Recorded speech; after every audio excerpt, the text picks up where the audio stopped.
Hi friends, കുറച്ച് നാൾക്ക് മുമ്പ് ഇറങ്ങിയ ഒരു സിനിമയായിരുന്നു സർവമായ. അതിൽ ഡെലൂരു പറയുന്ന ഒരു മനോഹരമായ ഒരു ഡയലോഗുണ്ട് റിലേഷൻഷിപ്പിനെ കുറിച്ച്. Love is not physical, is the emotional connection we share. അതിന് പല അർത്ഥങ്ങളുണ്ട്. ഈ ഫിസിക്കൽ റിലേഷൻഷിപ്പ് എന്ന് പറഞ്ഞു കഴിഞ്ഞാൽ അതിൽ ഉദ്ദേശിക്കുന്ന ഒന്നേ ഉള്ളൂ, അത് സെക്സ് മാത്രം. എന്നാൽ ഇമോഷണൽ കണക്ഷൻ അതെന്ന് പറഞ്ഞു കഴിഞ്ഞാൽ അതിനകത്ത് പല കാര്യങ്ങൾ വരും. അതിൽ ഒന്നാണ് ഓപ്പൺ കമ്മ്യൂണിക്കേഷൻ. നിങ്ങളുടെ പാസ്റ്റിനെ കുറിച്ചോ, നിങ്ങളുടെ പ്രസൻറ്റിൻ്റെ സിറ്റുവേഷനെ കുറിച്ചോ, നിങ്ങളുടെ ഫ്യൂച്ചർ ആഗ്രഹങ്ങൾ, നിങ്ങളുടെ സ്വപ്നങ്ങളെക്കുറിച്ചോ നിങ്ങളുടെ പാർട്ട്ണറടുത്ത് ഓപ്പൺലി കമ്മ്യൂണിക്കേറ്റ് ചെയ്യാൻ പറ്റുന്നുണ്ടോ? നിങ്ങളുടെ ആ റിലേഷൻഷിപ്പിൽ ഒരിക്കലും ഗ്യാപ്പ് വരത്തില്ല, ഒരിക്കലും ഒരു വഴക്കുണ്ടാവത്തില്ല, സംശയരോഗങ്ങൾ ഉണ്ടാകത്തില്ല, പ്രശ്നങ്ങൾ ഉണ്ടാകത്തില്ല. ഒരു അണ്ടർസ്റ്റാൻഡിങ് നമുക്ക് ഉണ്ടാക്കിയെടുക്കാൻ പറ്റും. അണ്ടർസ്റ്റാൻഡിങ് എന്ന് പറയുന്നത് സാധനം ഉണ്ടാക്കിയെടുക്കുന്ന സംഭവമാണ്. അത് ഓപ്പൺ കമ്മ്യൂണിക്കേഷനിലൂടെ മാത്രമേ പറ്റത്തുള്ളൂ. ചിലപ്പോൾ നമ്മുടെ പാസ്റ്റിലുള്ള എന്തെങ്കിലും റിലേഷൻഷിപ്പോ അല്ലെങ്കിൽ നമ്മുടെ ഫാമിലിയിലുണ്ടായ എന്തെങ്കിലും ട്രോമയോ എന്തെങ്കിലും കാരണം കൊണ്ടായിരിക്കാം. അത് എന്തുകൊണ്ട് നമുക്ക് മറക്കാൻ പറ്റുന്നില്ല, അല്ലെങ്കിൽ എന്തുകൊണ്ട് നമുക്കത് വിട്ടുകളയാൻ പറ്റുന്നില്ല? ആ റിലേഷൻഷിപ്പിലെ കാര്യങ്ങൾ അല്ലെങ്കിൽ ആ നമ്മുടെ പാസ്റ്റ് ട്രോമയിലെ കാര്യങ്ങൾ എന്തുകൊണ്ട് നമുക്ക് മറക്കാൻ പറ്റുന്നില്ല, വിട്ടുകളയാൻ പറ്റുന്നില്ല? അത് ഓപ്പൺലി ആ പാർട്ട്ണറെടുത്ത്, ആണായിക്കോട്ടെ പെണ്ണായിക്കോട്ടെ, ഓപ്പൺലി കമ്മ്യൂണിക്കേറ്റ് ചെയ്യാൻ സാധിക്കും. അപ്പോൾ തന്നെ നമുക്ക് കുറേയൊക്കെ ഗ്യാപ്പ് ഫില്ല് ചെയ്തെടുക്കാൻ പറ്റും. ഒരിക്കലും നിങ്ങളുടെ റിലേഷൻഷിപ്പിൽ ഗ്യാപ്പ് വരാൻ സമ്മതിക്കരുത്. ഗ്യാപ്പ് വരുന്നുണ്ടെങ്കിൽ അതിനർത്ഥം നിങ്ങളുടെ റിലേഷൻഷിപ്പിൽ ഒരു ഓപ്പൺ കമ്മ്യൂണിക്കേഷൻ ഇല്ല, ഒരു റെഗുലർ കമ്മ്യൂണിക്കേഷൻ ഇല്ല. അതാണ് അതിൻ്റെ അർത്ഥം. വല്ലപ്പോഴും ഡെയിലി ഒരു പാർട്ട്ണറിന് വേണ്ടി കുറച്ച് നേരം കണ്ടെത്താൻ നോക്കുക. കണ്ടെത്തി ആ പാർട്ട്ണറിനെ കൂടെ സ്പെൻഡ് ചെയ്യുക. ചിലപ്പോൾ അപ്പുറത്തേക്കുന്ന പാർട്ട്ണർ നിങ്ങളോട് സംസാരിക്കാനും നിങ്ങളോട് ടൈം സ്പെൻഡ് ചെയ്യാൻ ആഗ്രഹിച്ചിരിക്കുന്നവരായിരിക്കും, ആണായിക്കോട്ടെ പെണ്ണായിക്കോട്ടെ. അത് മനസ്സിലാക്കി ആ പാർട്ട്ണറിന് വേണ്ടി ഒന്ന് വീഡിയോ, നിങ്ങൾ ദൂര സ്ഥലങ്ങളാണോ, വീഡിയോ കോൾ ചെയ്യും. എത്ര അരമണിക്കൂർ, ഒരു മണിക്കൂർ വീഡിയോ കോൾ ചെയ്യും. സംസാരിക്കും, നിങ്ങൾ അന്നത്തെ വിശേഷങ്ങൾ സംസാരിക്കും. നിങ്ങളുടെ മനസ്സിലാണോ എൻ്റെ മനസ്സിങ്ങനെ വിഷമമുണ്ടോ, എന്ത് ചെയ്യും? ചിലപ്പോൾ അയാൾ ഓടി വരാനോ അല്ലെങ്കിൽ അത് സോൾവ് ചെയ്യാൻ ചിലപ്പോൾ പറ്റത്തില്ലായിരിക്കും. പക്ഷേ നിങ്ങൾക്ക് കൂട്ടത്തില്ല, നിങ്ങളെ സപ്പോർട്ട് ചെയ്യാൻ, ഇമോഷണലി നിങ്ങളെ സപ്പോർട്ട് ചെയ്യാൻ, നിങ്ങളെ വിഷമം മാറ്റിയെടുക്കാൻ ചിലപ്പോൾ സാധിച്ചെന്ന് വരും.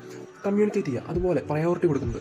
ചിലപ്പോൾ നിങ്ങൾക്ക് നിങ്ങളുടെ ഫ്രണ്ട്സൊക്കെ വലുതായിരിക്കാം, നിങ്ങളുടെ ഫാമിലി ആയിരിക്കും നിങ്ങൾക്ക് ഏറ്റവും ഇമ്പോർട്ടൻറ്റ്. അതുപോലെ ഇമ്പോർട്ടൻ്റ് ആയ ഒരാളാണ്, ഒരു വ്യക്തിയാണ് നിങ്ങളുടെ പാർട്ട്ണർ.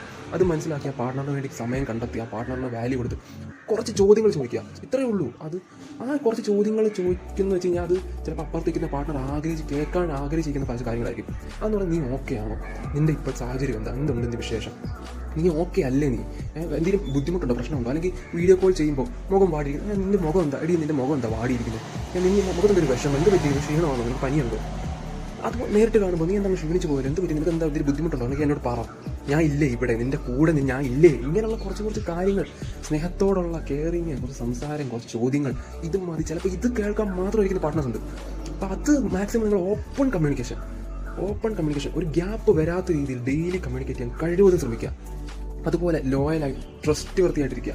നിങ്ങളുടെ ലൈഫിൽ എന്തെങ്കിലും നിങ്ങൾ പറയാത്ത കാര്യങ്ങൾ, പറയാൻ വിട്ടുപോയ കാര്യങ്ങളുണ്ടെങ്കിൽ അത് ഓർത്തെടുത്തിട്ടാൽ പോയി നിങ്ങളുടെ പാർട്ട്ണറായിട്ട് കമ്മ്യൂണിക്കേറ്റ് ചെയ്യുക. ഒരിക്കലും അത് ഐഡിയ വിട്ടുപോയി, അയ്യോ സോറി മറന്നുപോയതാണ്, ഒരിക്കലും അങ്ങനെ വരത്തരുത്. അല്ലെങ്കിൽ നാളെ കാലത്ത് നമ്മൾ പറഞ്ഞു കഴിഞ്ഞാൽ പറയും, ഓ ഇത്രയും നാൾ മനസ്സിൽ വെച്ചിട്ട് നീ പറയാൻ വിട്ടുപോയല്ലേ, അപ്പോൾ അത്രയും ഉള്ള എന്നോട്. ചിലപ്പോൾ അങ്ങനെ ഒരു സംസാരം വരും, പലയിടത്തും വരാറുണ്ട്. അങ്ങനെ ഒരു സാഹചര്യം ഉണ്ടാക്കാതെ ഞാൻ മുമ്പ് പറഞ്ഞല്ലോ, ഓപ്പൺ കമ്മ്യൂണിക്കേഷൻ മസ്റ്റാണ്. ഈ ഫിസിക്കൽ ലവ് എന്ന് പറഞ്ഞു കഴിഞ്ഞാൽ ഓക്കെ, ഒരു ഹഗ് കൊടുത്ത്, ഒരു കിസ് കൊടുത്തു, അല്ലെ കൈ പിടിച്ച് നടക്കുന്നു, ഒരുമിച്ച് യാത്ര, ബൈക്കിൽ അല്ലെങ്കിൽ കാറിൽ യാത്ര ചെയ്യുന്നു, ഓക്കെ, അല്ല ബസ്സിലോ ട്രെയിനിലോ യാത്ര ചെയ്യുന്നു, ഓക്കെ. അത് മാത്രമല്ല ഒരു ലവ്, ഒരു റിലേഷൻഷിപ്പിൽ വേണ്ട. അത് മാത്രമല്ല ആ ഒരു റിലേഷൻഷിപ്പ് എപ്പോഴും വേണ്ട ലവ്, കെയർ, കമ്മ്യൂണിക്കേഷൻ, ഇങ്ങനെയുള്ള കുറച്ച് കാര്യങ്ങൾ. ഇത് ഉണ്ടെങ്കിൽ തന്നെ നിങ്ങൾക്കിടെ സംശയങ്ങൾ ഉണ്ടാകത്തില്ല. ഒരു അണ്ടർസ്റ്റാൻഡിങ് എന്ന് പറയുന്ന സാധനം ബിൽഡപ്പ് ചെയ്തെടുക്കുന്ന സാധനമാണ്, തന്നെ ഉണ്ടാകുന്നതല്ല. നമ്മൾ എത്രത്തോളം ഓപ്പൺലി എത്രത്തോളം റെഗുലറായി ഓപ്പൺലി എത്രത്തോളം കമ്മ്യൂണിക്കേറ്റ് ചെയ്യുന്നു, എത്രത്തോളം നമ്മൾ ഓപ്പൺലി കമ്മ്യൂണിക്കേറ്റ് ചെയ്യാൻ ശ്രമിക്കുന്നു നമ്മുടെ റിലേഷൻഷിപ്പിൽ, എത്രത്തോളം നമ്മുടെ മനസ്സിലുള്ളത് നമ്മൾ എത്രത്തോളം നമ്മുടെ പാർട്ട്ണറോട് ഷെയർ ചെയ്യുന്നു, നമ്മുടെ ഭാരം അത്രയും കുറയുന്നു, നമ്മുടെ വിഷമങ്ങൾ കുറയുന്നു. നമുക്ക് നമ്മുടെ പാർട്ട്ണറിനോട് തുറന്ന് സംസാരിച്ചു എന്നൊരു ആശ്വാസം നമുക്ക് വരുന്നു. നമ്മുടെ അപ്പുറത്തേക്കുന്ന പാർട്ട്ണർ അത് കേട്ടിട്ട് അവന് അല്ലെങ്കിൽ അവൾ അത്രയും എന്നോട് തുറന്ന് സംസാരിച്ചല്ലോ, അയാളുടെ മനസ്സിൽ അണ്ടർസ്റ്റാൻഡിങ് ഉണ്ടാകുന്നു.